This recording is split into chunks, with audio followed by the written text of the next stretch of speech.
ఇరాన్పై America దాడి సర్వం రంగం సిద్ధమైంది.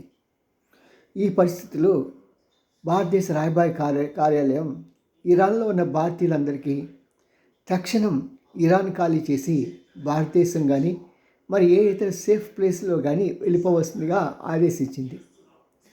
మరి భారతీయులు ఎక్కడ ఉన్నా, ప్రత్యేకంగా మన తెలుగువారు ఎక్కడ ఉన్నా సరే, వారు వెంటనే మీరు ఫ్లైట్ ఎక్కి సేఫ్ ప్లేస్కి వెళ్ళిపోండి. అవకాశం ఉంటే భారతదేశం రండి, లేకుంటే ఆ చుట్టుపక్కల ఏదైనా మంచి ప్రదేశం ఉంటే అక్కడికి వెళ్ళిపోండి, సేఫ్ ప్లేస్లోకి. ఎందుకంటే భీకరమైన యుద్ధం జరగడానికి ఆస్కారం ఉంది. ఇక్కడ ఒక పక్క అమెరికా తన F-33 బాంబర్స్ని, తర్వాత ఇంకా భయంకరమైన ఆయుధాలతో రెడీగా ఉంది. మరోపక్క రష్యా కూడా దీన్ని కౌంటర్ చేయడానికి రెడీగా ఉంది. మరి రెండు ఏనుగులు గుద్దుకుంటున్న పోట్లాడుతున్న ఈ సమయంలో మనలాంటి చిన్న చిన్న దోమల లాంటి వాళ్ళు మనం ఇలాంటి ఉండి మన కుటుంబాన్ని నాశనం చేసుకోవడం మంచిది కాదు. కాబట్టి భారత ప్రభుత్వం మన రాయబారి కార్యాలయం ఆదేశించినట్టుగా అందరూ కూడా మీకు అనుకూలమైన ప్రదేశానికి వెళ్ళిపోండి. ఒకవేళ మీకు దగ్గరలో నెక్స్ట్ బోర్డరు కారులో ప్రయాణించిన దూరం ఉందనుకోండి, మీకు వాల్యుబుల్స్ తీసుకుని వెళ్ళిపోండి.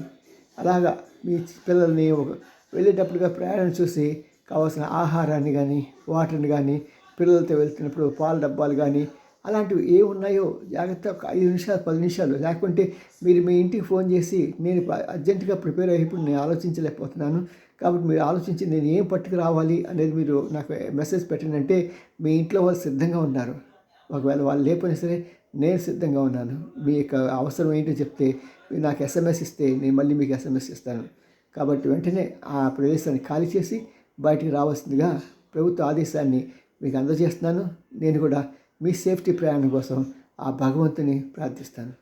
మీ N Ramji, senior journalist, Gudiganta TV9.